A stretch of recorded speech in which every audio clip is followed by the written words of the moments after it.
इस चैनल पर ना हमने 90s की टॉप 10 रोमांटिक मूवीज़ पर एक वीडियो किया है, 90s की टॉप 10 कॉमेडी मूवीज़ पर एक वीडियो किया है। इसके अलावा 90s का A to Z of 90s Bollywood movies एक और वीडियो किया है। और ये सारे वीडियोस आपको मेरे इस चैनल पर मिलेंगे and the links will be there in the description box below and also on the i button above. Hi, hello, नमस्ते, my name is RJ Manjula and welcome to my YouTube channel, जहाँ पर आज मैं आपके लिए लेकर आई हूँ 90s की टॉप 5 मर्डर मिस्ट्री थ्रिलर्स। मतलब वो मूवीज़ जिसमें कोई ना कोई मर्डर सस्पेंस है और बहुत ही थ्रिलिंग मोमेंट्स है मूवीज़ में।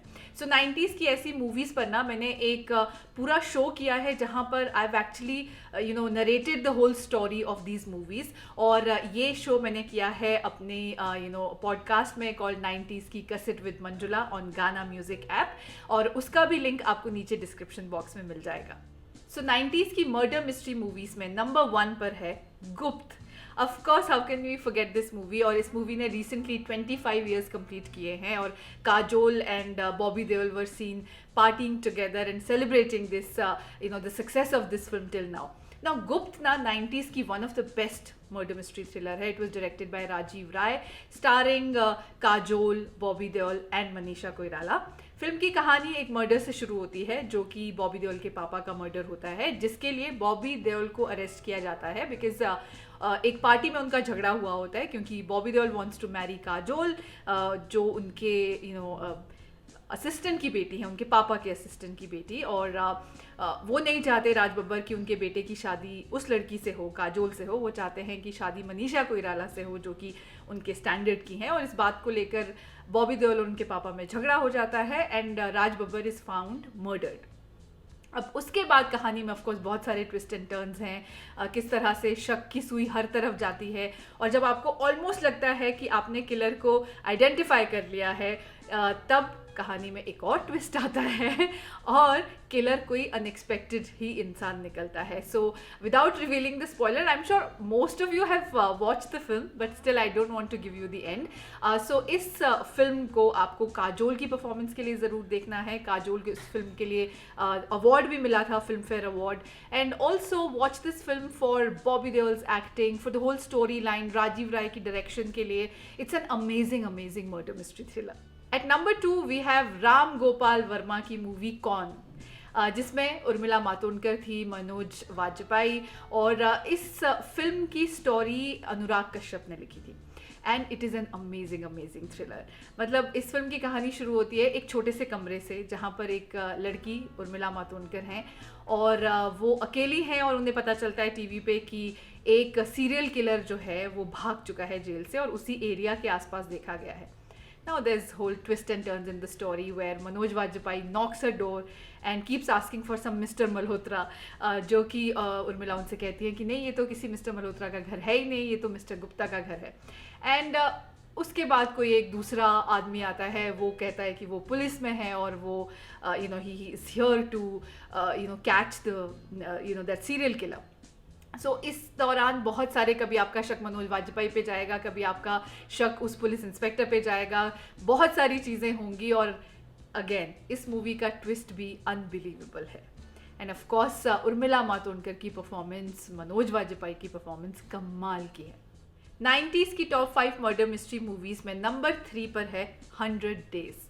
माधुरी दीक्षित हैं इसमें और उनके साथ जैकी श्रॉफ और मुनमुन सेन हैं, जिसमें माधुरी दीक्षित को ना पहले से फ्यूचर की कुछ झलकियां दिख जाती हैं अपने सपनों में, और ऐसी ही एक झलक वो देखती हैं अपनी सिस्टर मुनमुन सेन के बारे में, वेयर शी सीज दैट उनकी सिस्टर को किसी ने मार दिया है और किसी बहुत बड़े बंगले की दीवार में चुनवा दिया है। And then she calls up her sister and she gets to know that she's absolutely fine. लेकिन उसके बाद क्या होता है कि माधुरी दीक्षित को जब बहुत टाइम बाद पता चलता है कि मुनमुन सेन जो है गायब हो चुके हैं और किसी को नहीं पता कि वो कहाँ है।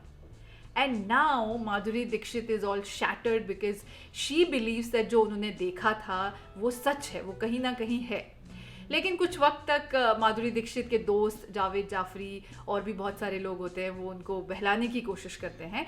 एंड देन इसी दौरान she meets Jackie Shroff, the love of a life. उन्हें प्यार हो जाता है एक दूसरे से और उसके बाद वो शादी कर लेते हैं और शादी के बाद एक घर में शिफ्ट करते हैं, एक नया घर, और जहाँ पर माधुरी दीक्षित को फिर से फ्यूचर की कुछ झलकियां दिखने लगती हैं, जो झलकियां उन्हें एक ऐसे स्केलेटन तक लेकर जाती हैं जो उन्हीं के बंगले की दीवार पर चुनवाया होता है।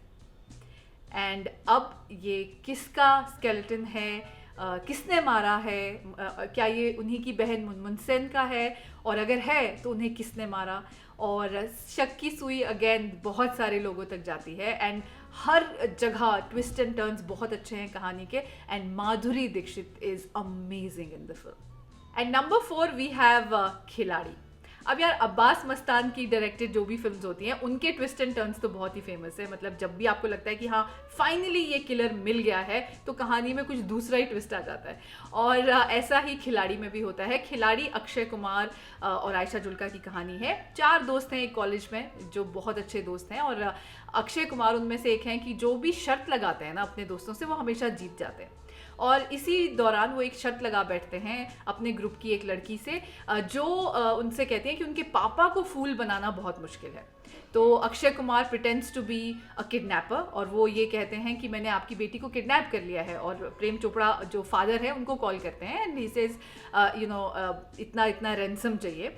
और उसके बाद लेकिन सच में उनकी बेटी का मर्डर हो जाता है, और उसके बाद अक्षय कुमार, दीपक तिजोरी, आयशा जुल्का, इनकी ज़िंदगी बदल जाती है, क्योंकि ये सोचते रह जाते हैं कि ये किसने किया होगा, बिकॉज वो जानते हैं कि उन्होंने नहीं किया।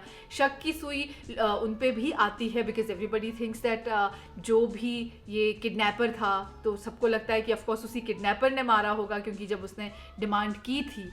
और ऑफ कोर्स उसके बाद कहानी में इतने सारे ट्विस्ट एंड टर्न्स आते हैं, और बाद में फाइनली वजह कुछ और ही होती है, और वो भी किसी ऐसे इंसान की जिस पे आपको एंड तक भी आपका डाउट उस इंसान पे कभी नहीं जाता, वो किलर निकलता है। 90s की टॉप 5 मर्डर मिस्ट्री मूवीज में नंबर 5 पर है एक ऐसी फिल्म जो फ्लॉप हो गई थी 90s में, क्योंकि मुझे लगता है कि शायद इस फिल्म की थोड़ी डायरेक्शन और बेहतर हो सकती थी, थोड़ी क्रिस्प हो सकती थी। मगर अगर इस फिल्म को सही डायरेक्शन मिल जाती तो this is also one of the best murder mystery thrillers. इसका नाम है पुलिस पब्लिक, जिसमें कि राजकुमार हैं, नसीरुद्दीन शाह हैं और पूनम ढिल्लन हैं। कहानी की शुरुआत ही होती है पूनम ढिल्लन की मौत से, जिसमें पूनम ढिल्लन के जो घर वाले हैं वो ये कहते हैं कि ये सुसाइड है, और ऐसा वो प्रूव भी कर लेते हैं नसीरुद्दीन शाह की हेल्प से। लेकिन पूनम ढिल्लन के जो घर वाले हैं उनको ये लगता है कि उनके ससुराल वालों ने उनका मर्डर किया है, ये this is not a suicide attempt.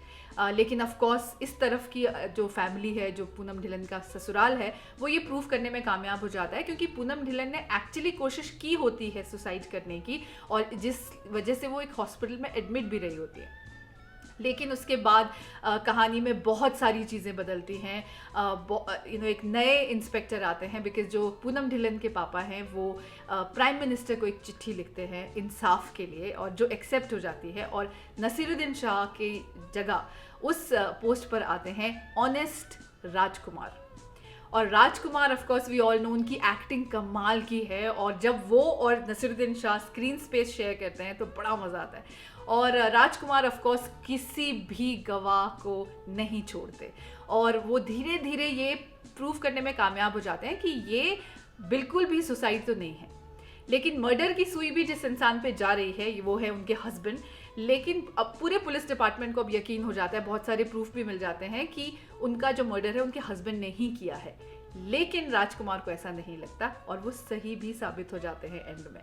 So that's the story of police public. So these were my top 5 murder mystery movies from 90s। और अगर आपको भी इसके अलावा कोई याद है जो आपको बहुत अच्छी लगी, then please list it in the comment section below। And also if you like this video, then you know what to do। Please comment, please share it with all your 90s lovers and friends, and also make sure you subscribe to my channel and press the notification bell। हम मिलेंगे बहुत जल्दी नए video के साथ। Till then, please keep smiling।